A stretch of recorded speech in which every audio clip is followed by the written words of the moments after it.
All right, so thank you to WDST for having us today. I think this will be a good discussion about phones and why we shouldn't have them on, right, little man? But he's videotaping, that's okay. He's helping out. We have some great panelists with us today. We're going to have an open discussion, and the panelists come from all different worlds. So Michelle Barone is here. She has a podcast, and basically her life is all about screen time. It is. And everything. So we're going to get that perspective. Jessie Sarubbi is here, and she's with Family Services, and you do a lot of work with children and families. So we're going to talk about that a little bit and get her perspective. And Celia Neustadt is here. And Celia is a holistic, I'm not even going to get this right, somatic. You got it? A somatic guide. You already had it. One word. You were there. I think it's really interesting when I'm reading, and I read a little bit about you before this, so I really want to hear your take on a lot of this. This is great. I don't know what I'm going to bring to the occasion. I probably, but come on. I'm on my phone all the time. It's not good. It's not good. Maybe I'll learn a little bit about that. But I was listening a little bit to some podcasts today and yesterday about screen time for kids and how it impacts their lives. And there's been studies done that shows that once a kid gets the phone and has to do Zoom or has to connect, and maybe this came from COVID, but that screen time really takes away from their ability to communicate effectively interpersonally with people. And there's a lot of data that shows that, when you're talking to somebody face to face, you're picking up on cues. You don't even realize it. You're picking up on body language and cues, and it helps you establish the direction of the conversation and how you should respond. And when you're talking to somebody on a Zoom or a FaceTime call, you don't really get that. And that's if you're interacting with somebody. Too often we don't do that. We don't even interact with people. We're just staring at something. And I was talking to Marissa recently when we had this conversation about what this is going to be about, and I told her my experience, and she had the same one.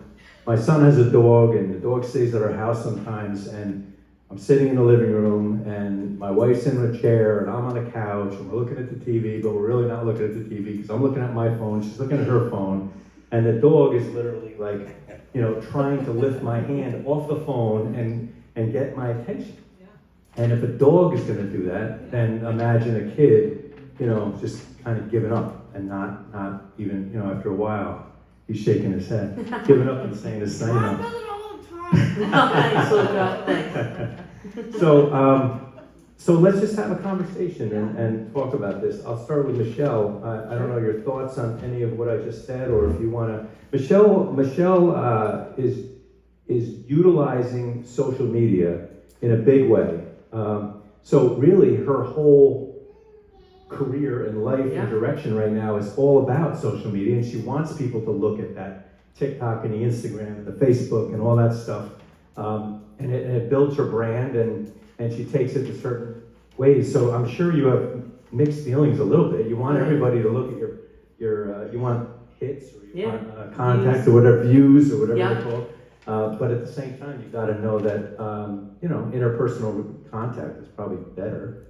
I do. It's interesting. So you're right. My whole being is social media. I started years ago, but don't get me wrong. If social media wasn't a mechanism to getting to people, whatever that mechanism is, that's what I'd be doing. So I think I'm using a vehicle, right? The way I look at it is, and that's up to everyone else to have their own boundaries. Right? I'm putting out the content to get attention so that I can promote things like Mental Health America, my podcast, and the things I believe in, so that I can ultimately have influence over amazing things that are happening in our community and in the world, right? And that's why I built my brand. But I think that, it's up to the individual user to create the boundary. When I get home from work at 5 or 6 o'clock, that's it. I want to be a parent and with my kids. Does that always work? No. Some nights I get home at 7 o'clock. Some nights I have a call right when they go to bed at 9, and that's a lot of nights, which isn't healthy, but I pick and choose and say, well, it's important to have this call, so I'm going to have my boundary between 5 and 9, and then at 9 I'll pick it up again. So, it's tough. I think there's so many hats we have to wear today, and I think that, years ago you could just do one thing. And you didn't really have to worry about, this going online and being perfect. And now you do. You have to worry about everything you say, you do, and making sure you're getting the right exposure and being on every platform. A week ago, I had a call with Gary Vee, who's one of the biggest marketers in the world. He is amazing. If you don't know him, look him up. He told me to post 7 times a day on every platform. That's the #1 guy in the world spreading the most messages. He's viral every day. And he said, I love what you're doing. It's gonna make a real impact. Post 7 times a day on every platform. That's exhausting. Just as an FYI, it costs a lot of money to sit down with this guy. He invited me to this call, so I fortunately didn't have to pay for it. But people pay him hundreds of thousands of dollars to consult, and that's what he said. So if that's the way that we are today, right, and we're programmed to do that, and it infiltrates into the workplace, and then into you personally, and then all these influencers with all this content, there's millions and millions of hours being uploaded a minute. To consume all of that is tough, but it's really on the individual user to create a boundary, in my perspective, so that they can have a full life of using safely and appropriately. That's a lot. It is. That's a lot. I was thinking about, yes. I'm curious though, with the introduction of AI now, Mhm. you don't personally actually have to be doing all that posting. You can actually use AI to generate a lot of that posting. You can use AI to generate a lot of the content. It's not specific to you really yet. It will be. And Gary actually talked to us about, because I went to a panel that he did too, and he said there's going to be influencers now that are AI driven, that you can literally create a following for an AI person. And that person will then become an influencer with 10 million views. You don't need an actual person anymore. And you can just program it to do what you want, and they can look and feel real. Well, there already are on Instagram Yep. totally AI generated influencers. Yep. That's already happening. So but you, of course, you don't want to do that. You want to create something that's more personal, I'm imagining. Yep. But 7 times a day on all your platforms, you're going to need some kind of help. Yes. And I asked, he said, I know your next question is going to be, how are you going to do this? He said, figure it out, because that's what people are going to do. And that's, in order for you to be great, in order for you to be good, you need to try to be great.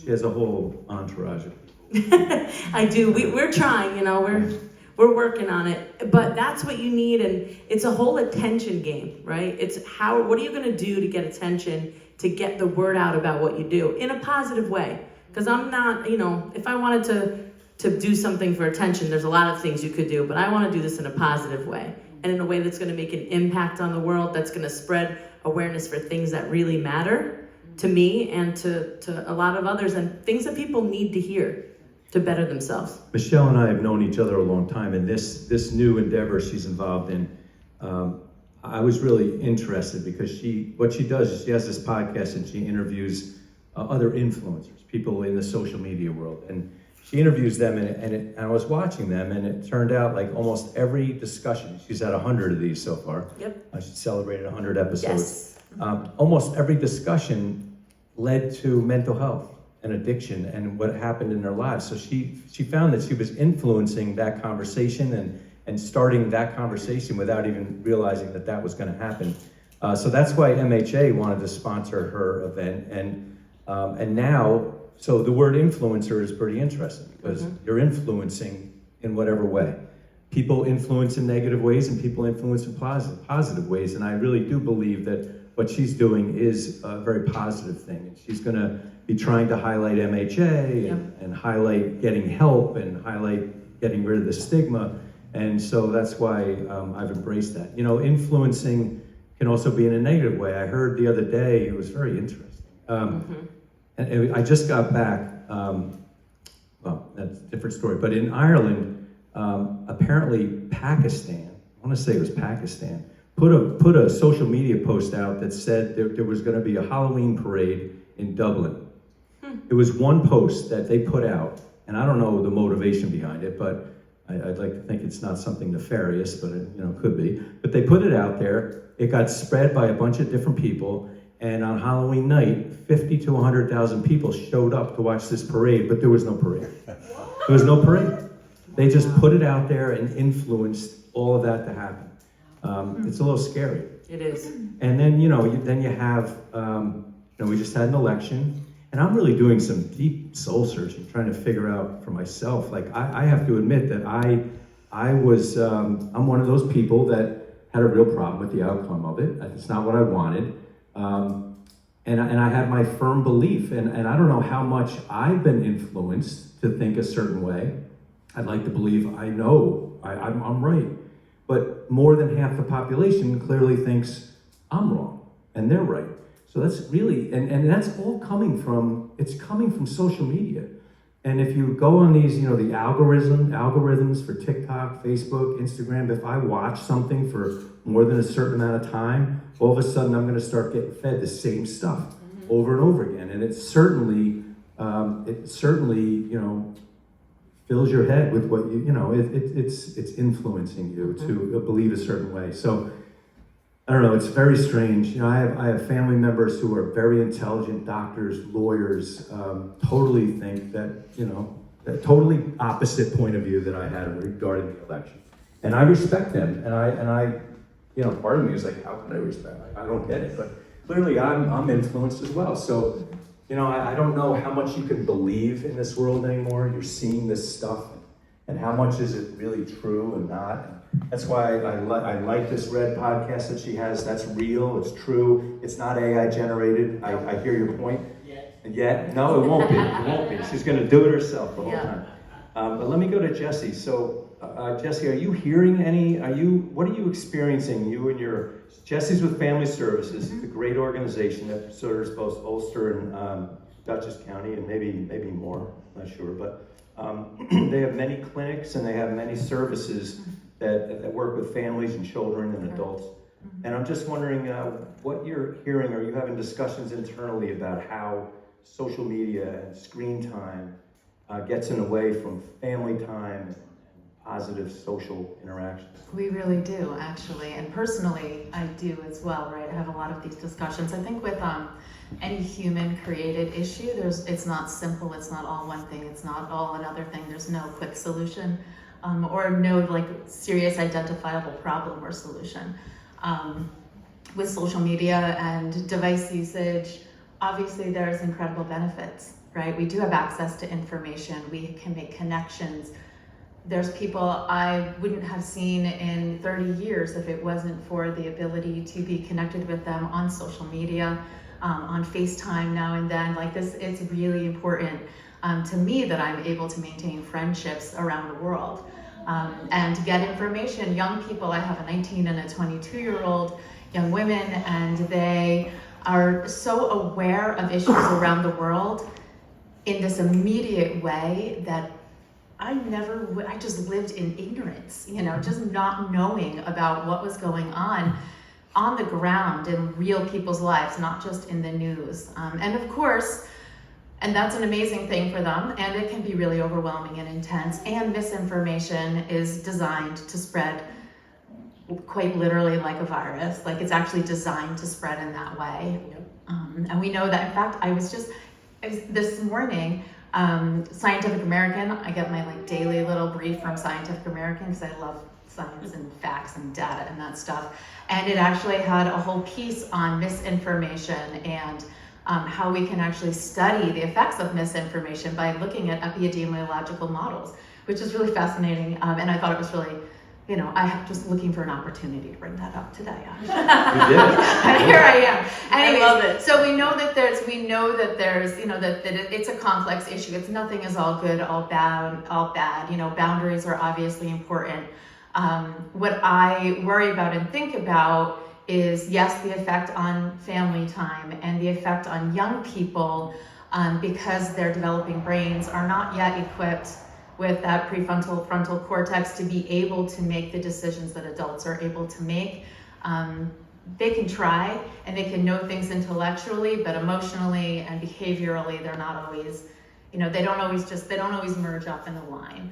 So that's where some of my concerns are. And to my understanding or knowledge, there is not causal evidence of a direct causal relationship between social media use, cell phone use, and mental health issues, but there is a serious enough concern and correlation association that in the last year and a half, I think both the APA and the Surgeon General issued health advisories that we need to be really aware of the fact that social media use and the consistent excessive device use is really interfering with young people's brain development and their mental health outcomes, including depression, anxiety, isolation, feelings of isolation, and suicidality, or thinking about suicide, or even completing suicide. So it is something that that I am concerned about. We do think about a lot. We do a lot of education programs with families who are at risk of losing their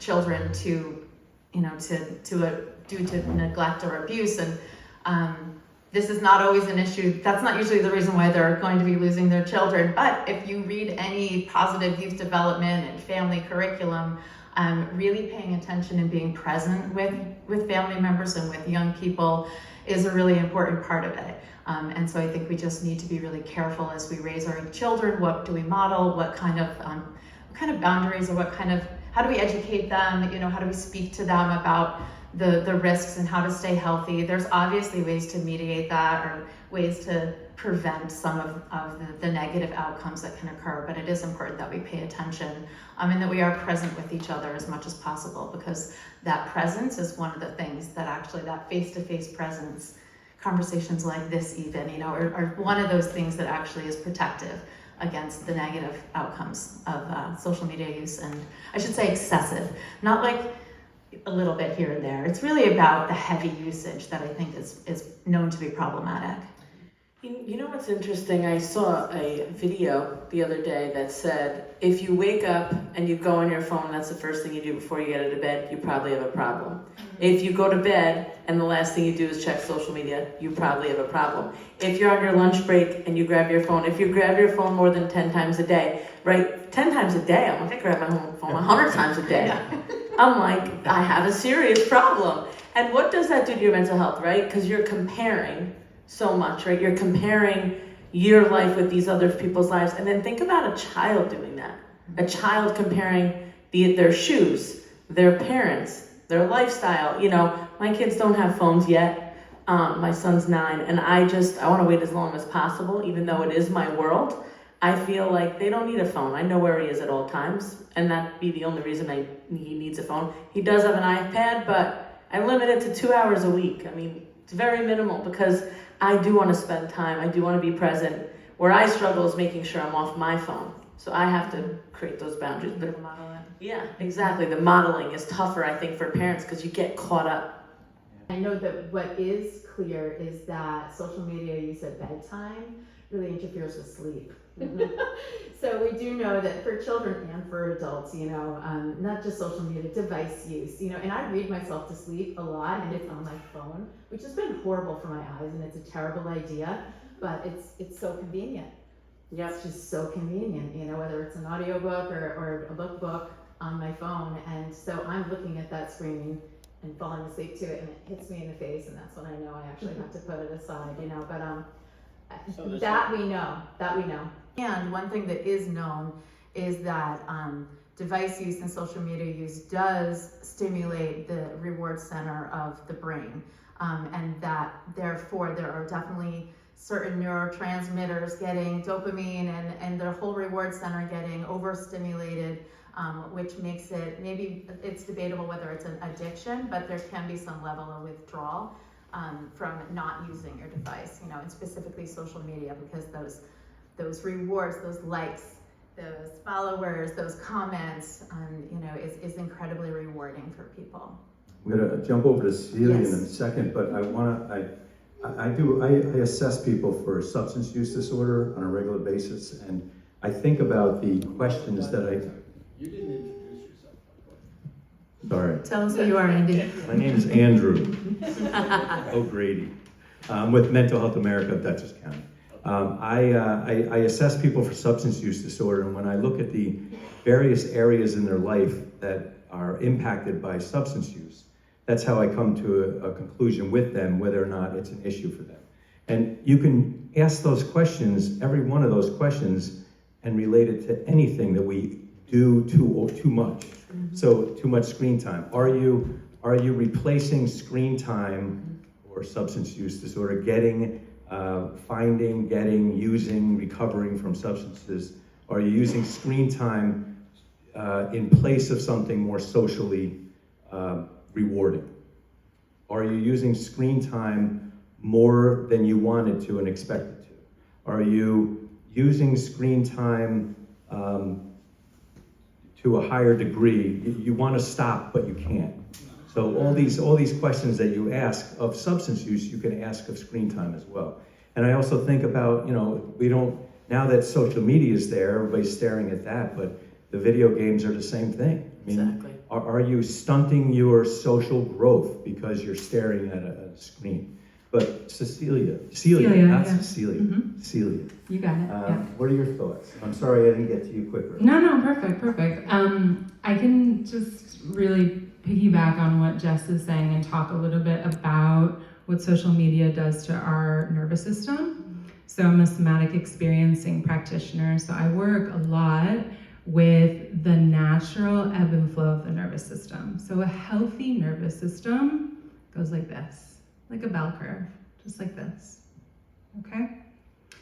And not everything we do on our phones, but we all instinctively know that when we're working with constantly stimulating ourselves with our phone, we're working to keep us in this activated state. So at the top of the bell curve, right? And the problem with keeping us in this activated state is it doesn't allow our body to come back to baseline. So what this means, if this is the bell curve, right? There's a threshold. When we go above that threshold, our nervous system, our adrenals, they secrete all of those stress hormones, right? So cortisol, adrenaline, epinephrine, so all of that is being secreted in our bodies. And when we stay in this activated state, we're actually just in this low-grade stress response in our body.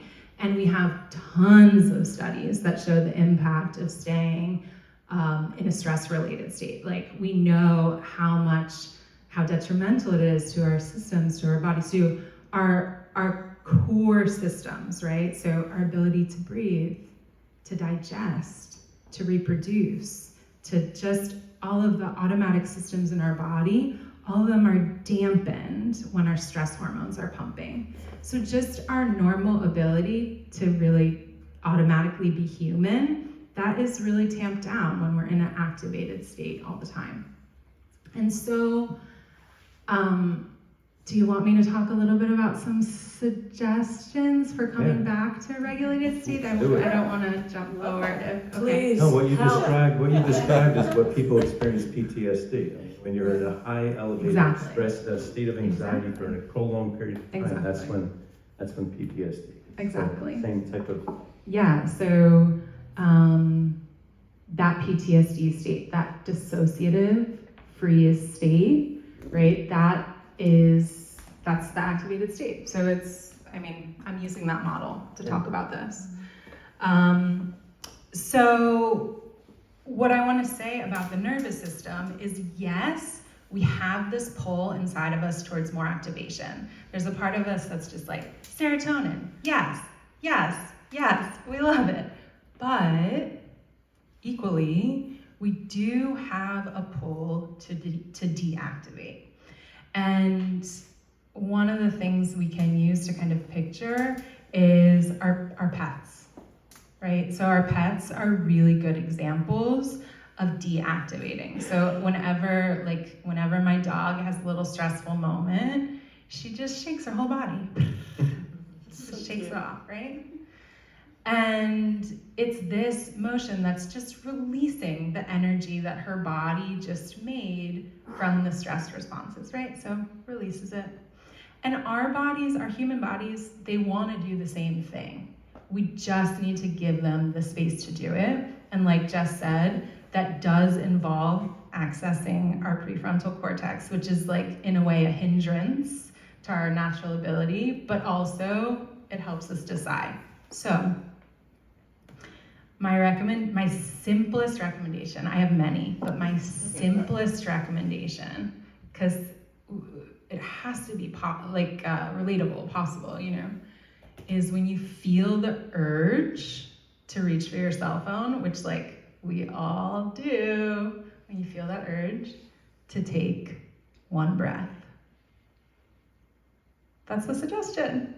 Because in that breath, we give a chance for our nervous system to deactivate. A deep breath is the easiest way, honestly, to release energy. So that's my like baseline example.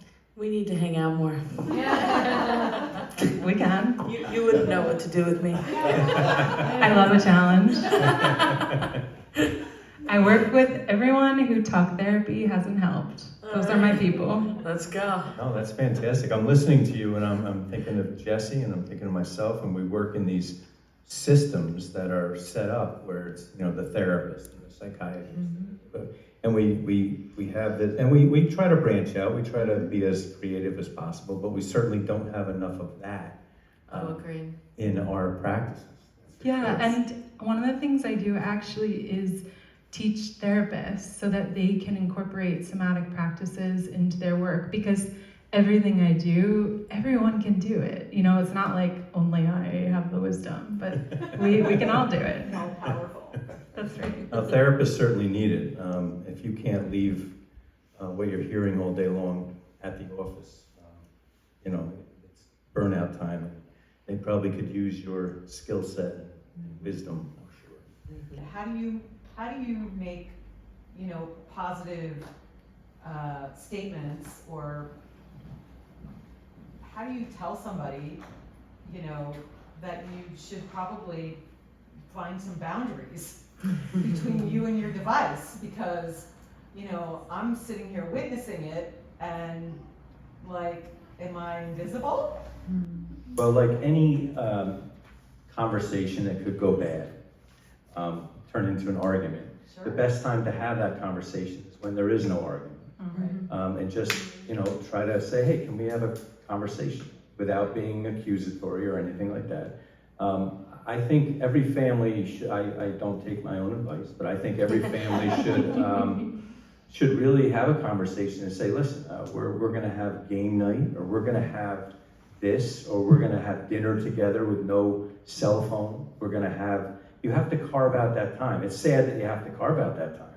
But these devices have really, you know, taken over. And they obviously hit the pleasure center. I mean, you know, I always have these conversations with people my age about life when, you know, now I'm an old man. Life when I was a kid, I left the house at 8 o'clock in the morning and I didn't come home till the bell rang for dinner. And it's true though, you leave the house, you go play basketball, you get on your bike, you drive all over. My parents had no idea where I was. Now parents know exactly where their kids are, it's on their phone. Kids are not leaving the house that much. You don't see as many kids riding the bicycle. You don't see as many kids in the field playing baseball with their buddies. You don't see that as much as it was that we didn't have this stuff.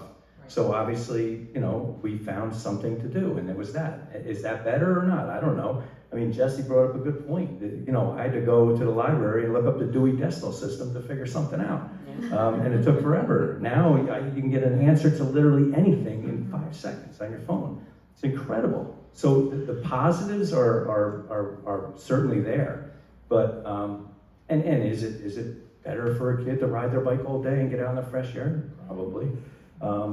Or is it better to learn more? I mean, I would guess the kids Luca's age compared to when I was his age, they're probably a heck of a lot more worldly and smarter than I was. But I probably could ride a bike better. I did jumps, played sports. I'm sure he does that. But so I would. You have to have that conversation, but it has to happen when things are happy. You can't bring it up when you put your phone down and all. No, it's not going to help. And one thing that we do. Oh, go ahead. Oh, okay, I was just gonna say, and if I can make one recommendation, just the way it always is when you wanna bring up something that you know is going to be a difficult conversation, it won't help to say, you do this and you do that, and I don't like this, but to really bring it as whatever the concern is. Maybe it's you're worried about the person, or maybe it's because you feel blah, blah, blah, but, you know, just to make it a gentle conversation about what's you know, Can I hey, make a suggestion? well, yeah, people don't always like advice. No. Or ask for help. Or yeah, Put you it know, on yourself and say, can you help me figure something out about myself? I'm finding myself going to my phone too much. Is there something we can do as a couple or a family to kind of carve that out? Then you're owning it, because you probably do it too.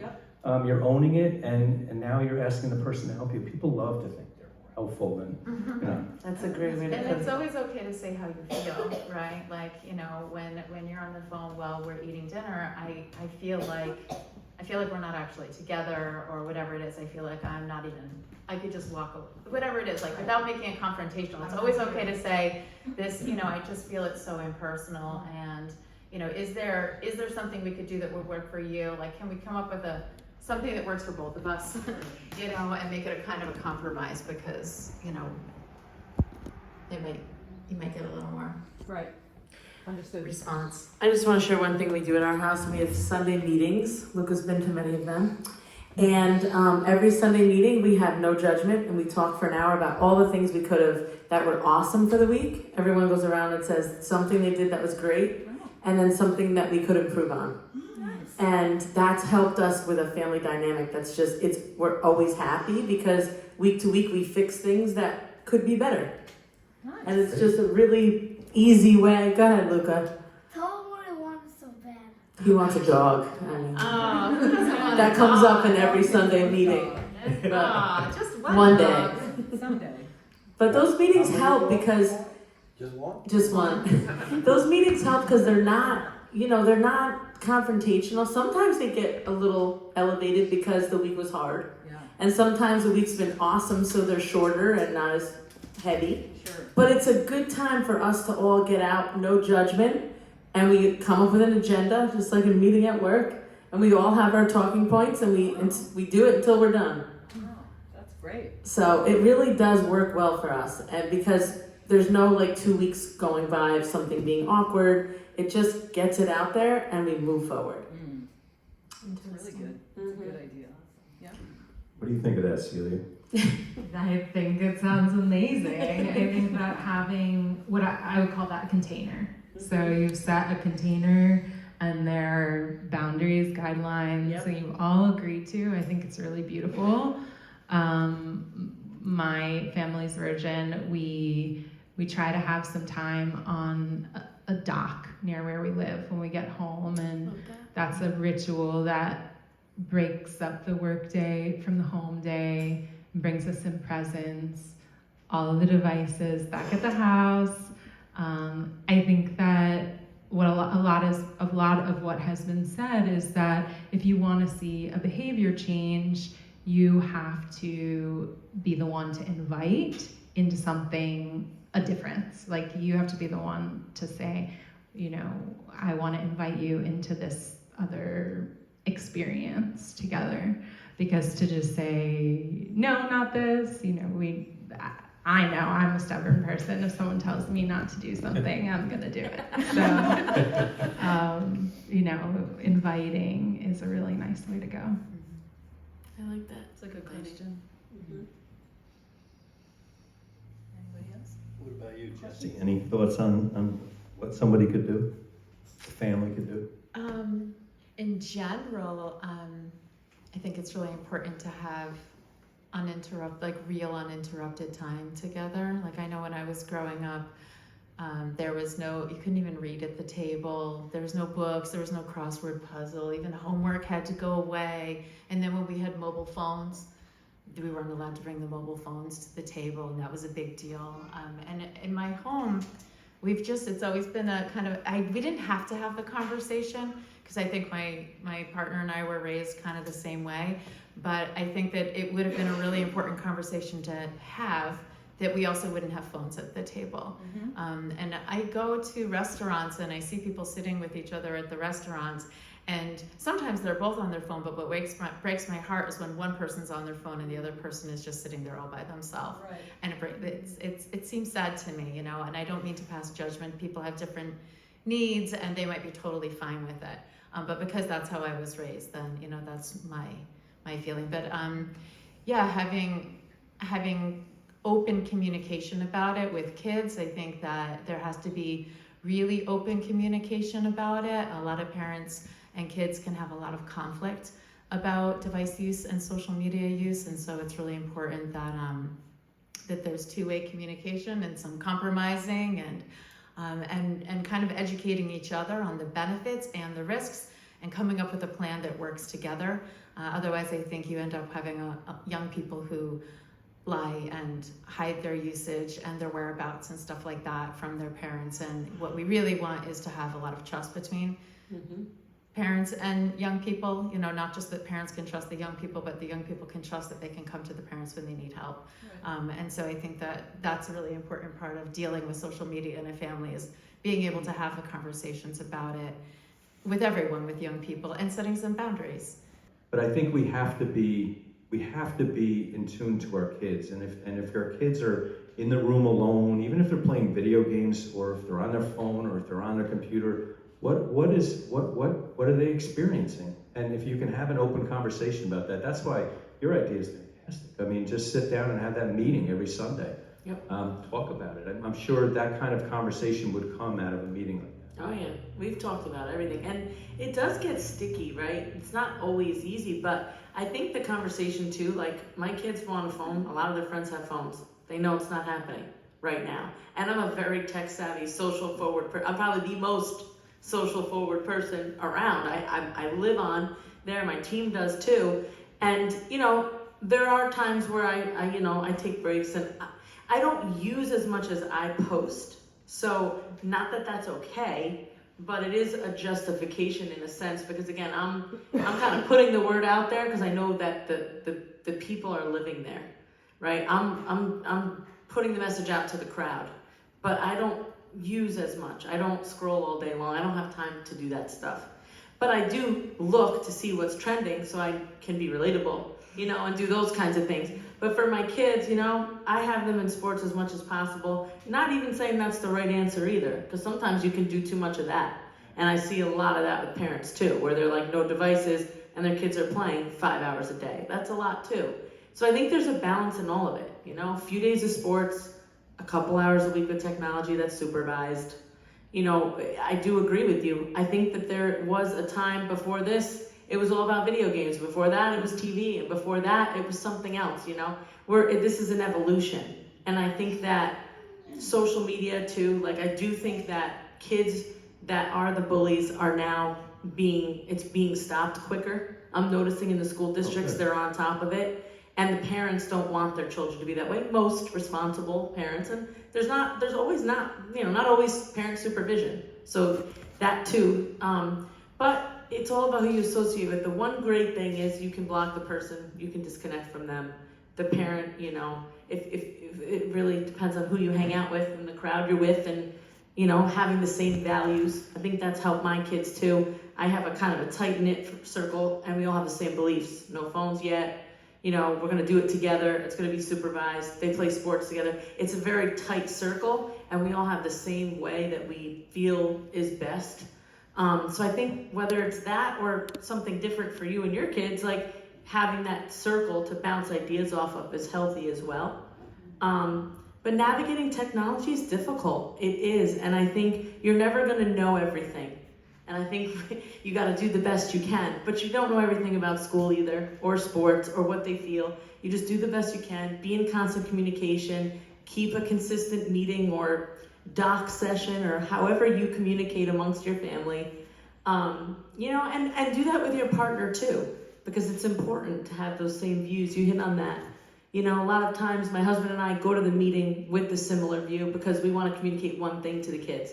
It's not going to be like a conversation between me and him there. This is a family conversation, so we have a prior conversation with the same idea going into it. So having that conversation is important too.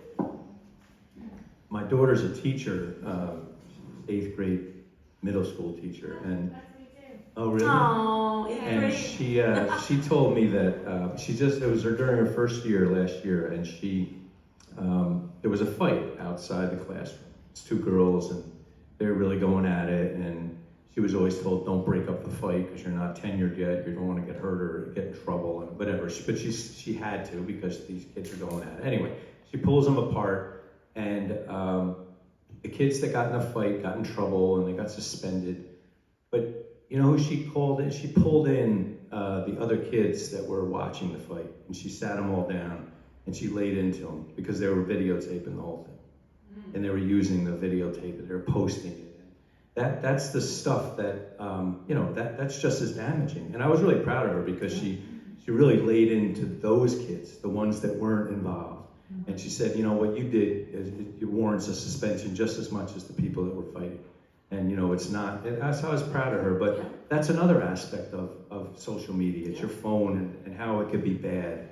You know, it's, there's so many dynamics to that, how it could be good and evil at the same time, the phones.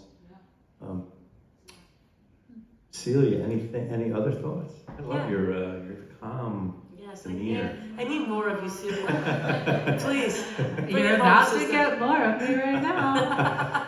I actually want to talk about something that you shared earlier, that you said, you know you have a problem if you go to your phone when you first wake up, or if you go to sleep with your phone. And I just know that that is such a common place that people really want to shift their dynamic with their phone. So I thought I would speak to that a bit. Sure. So the first thing I'll say, and it's already been echoed on this stage tonight, is really not being hard on ourselves about that behavior. You know, it's so easy to be really self-shaming and have a lot of negative self-talk about being on our phones. And honestly, like I said before, it's just how our systems are wired. Like, we're just wired to want that dopamine hit, that little activation. And so the first thing is just really being gentle on ourselves about that behavior. And then my invitation is one interventionary behavior. So not trying to reorganize your whole evening or reorganize your whole morning, or set, you know, like on Instagram, we see people who say like, I get up at 3:30 and then I do an hour and a half of Pilates and then I make my smoothie. So I'm not talking about comparing yourselves to those people, but just inviting in one interventionary approach. And I have a few that I'll share with you. These are some of my favorite. So when you wake up in the morning, instead of reaching for your phone, hopefully your phone is not plugged in next to your bed, but on the other side of the room, or even better, in another room. But if it is by your bed, so the one interventionary approach is to put your feet on the ground, to feel your feet on the ground. And then you take a moment and you breathe and you feel your feet on the ground. And this is all of a sudden you've done grounding, okay, you know, which is like a big therapeutic approach a lot of people talk about. So putting your feet on the ground, that's one I like to do.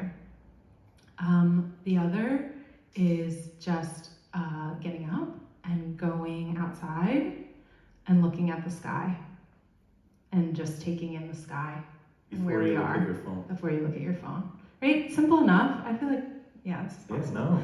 And then, you know, my favorite is to just drink a slow cup of tea.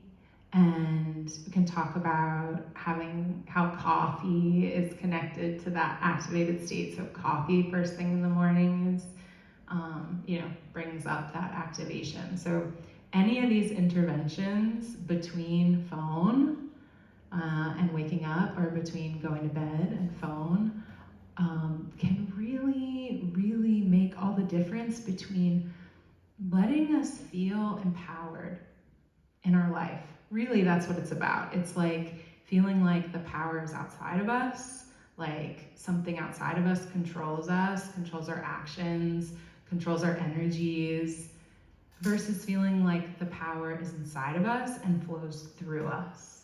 And when we feel like we have the power, then we really can control our life, and then we really can see our life with perspective and influence those around us, family members and children, from a positive place. Is it really that quick where you take that breath Yeah. and you're off the bell? Yeah, so that's a really, really great question. I'm gonna do like a little teeny diagram.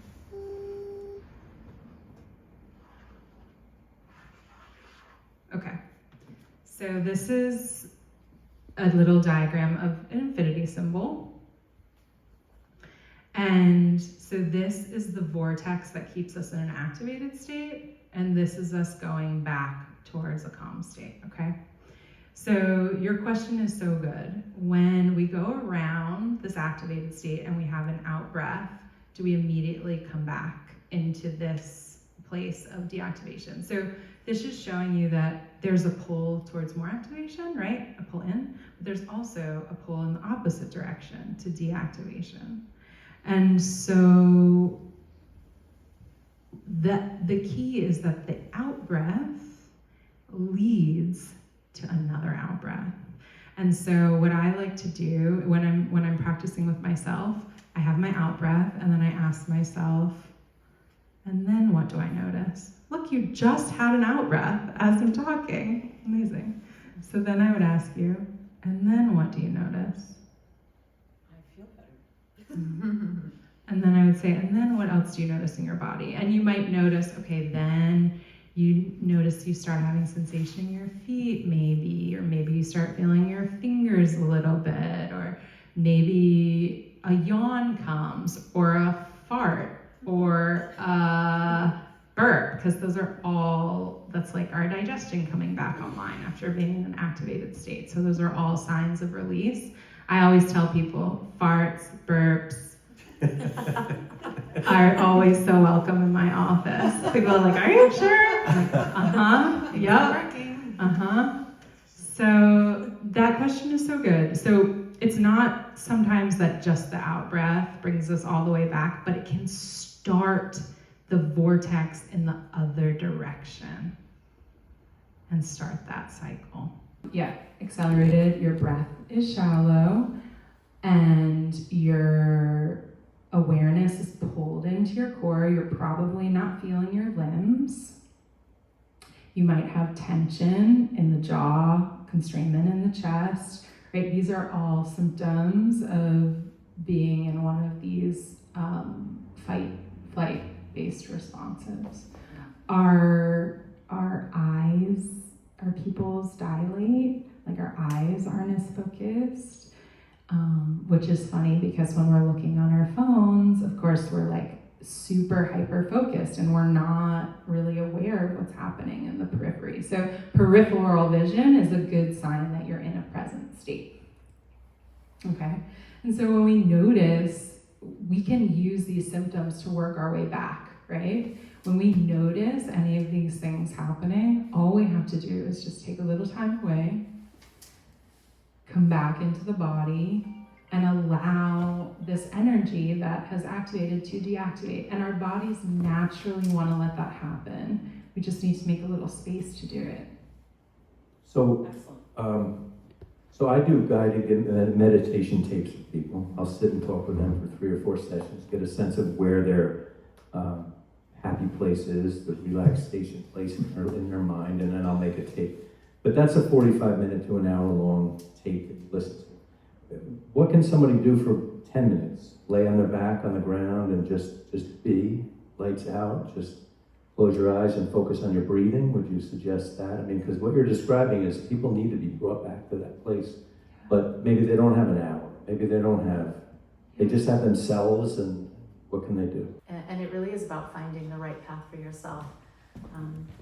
Truly, and amazing that you've been through all of that and you're here, speaking about it in the way you are. Thank you. Well, it's to honor my son, is the way I look at it. Wonderful.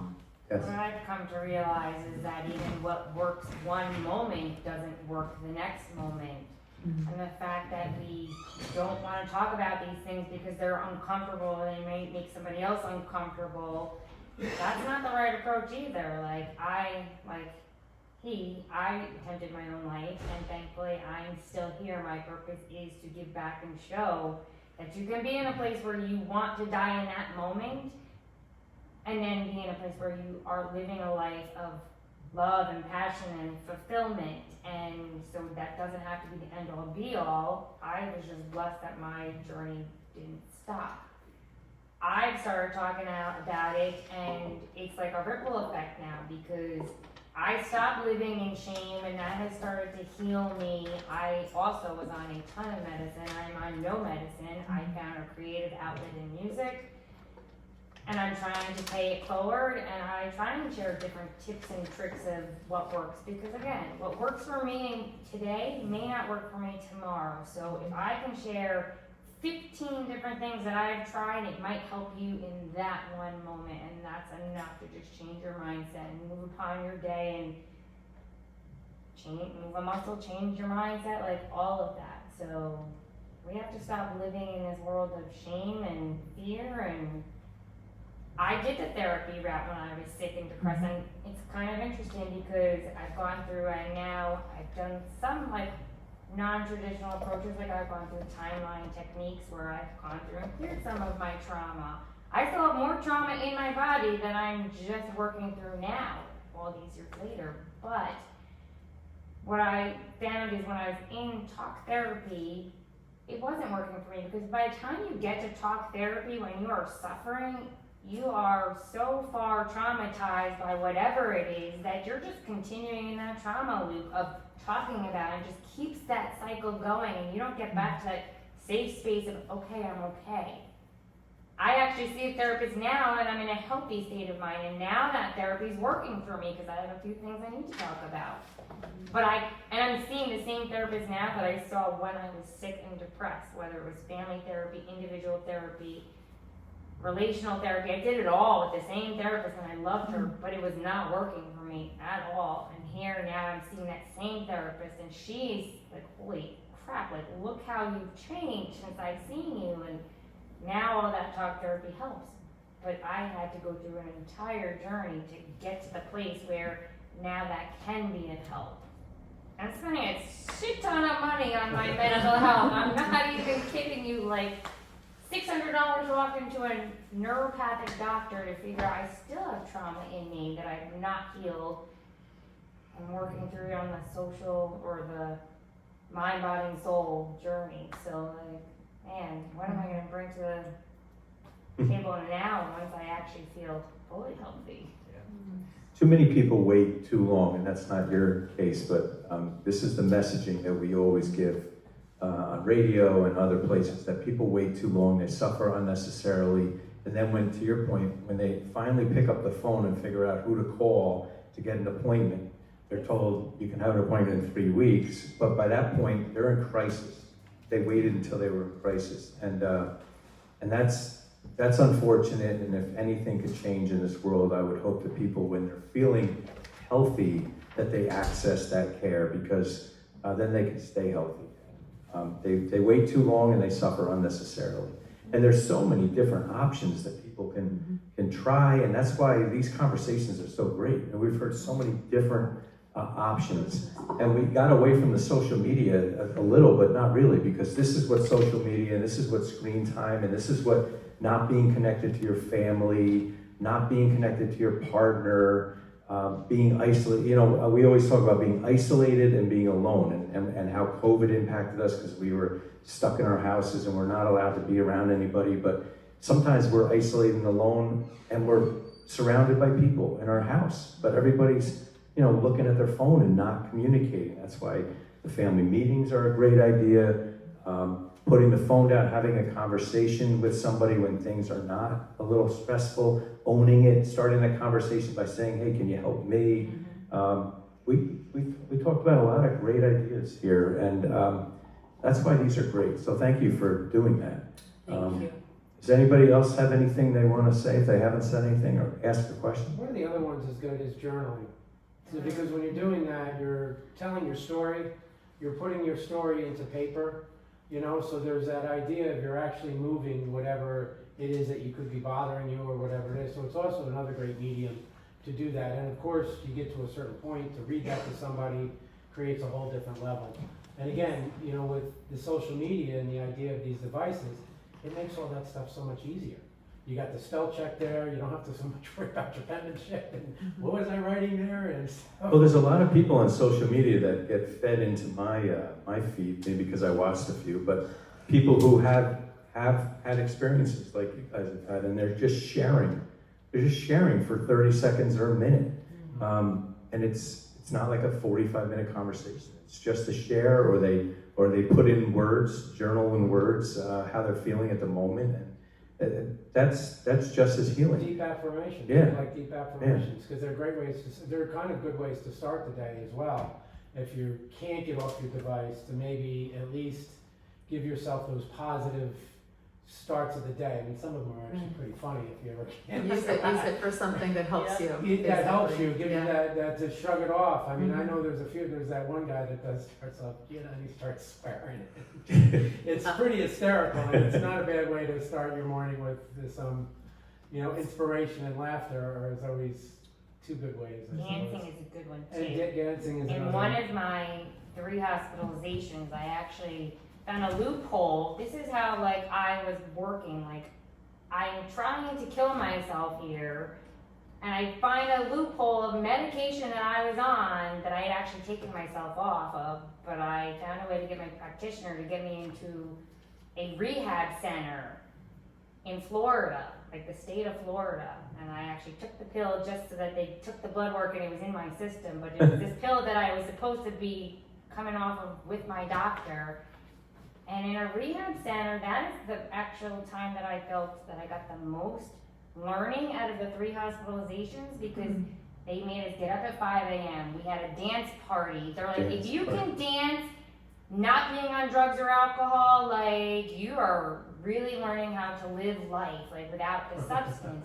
And they made you take all these courses, they gave you a whole array of courses you could take all day long of, there was yoga, there was all these different things. I broke a board there, so many different experiences. But I'm I shouldn't have to go through this, No. craziness to find some. And then, of course, I did counseling, group counseling, individual counseling, family counseling.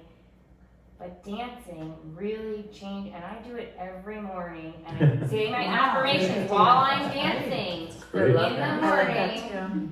And I'm just telling myself all the things I need to hear, but or running, moving your body and saying the affirmations at the same time and listening to music, super powerful. I have a little Latin in me, I found out from my Ancestry.com. That's You why I'm do? such a great dancer. Let's make it TikTok. I know how to dance.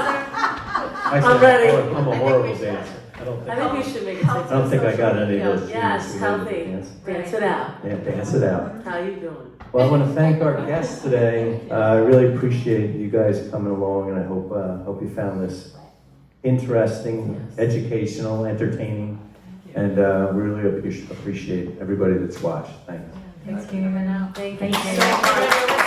Thank you. Thanks for sharing your story. However, we keep our phones off and Wi-Fi's off sometimes and act like they don't even exist and go outside and sit on the grass and Let's go do it. I love that. Good. I feel like the neutron and electrons work in our body and actually to heal our body, because it's, every time we are around anything, it's not natural. We just going out of balance without not really knowing it. It's true. Best way to heal, just leaving it somewhere and Yeah. touch to the soil, because it's So ground. it gets doesn't get as natural as Deep ground. breath There. while you're touching the Thank you. soil. Yep.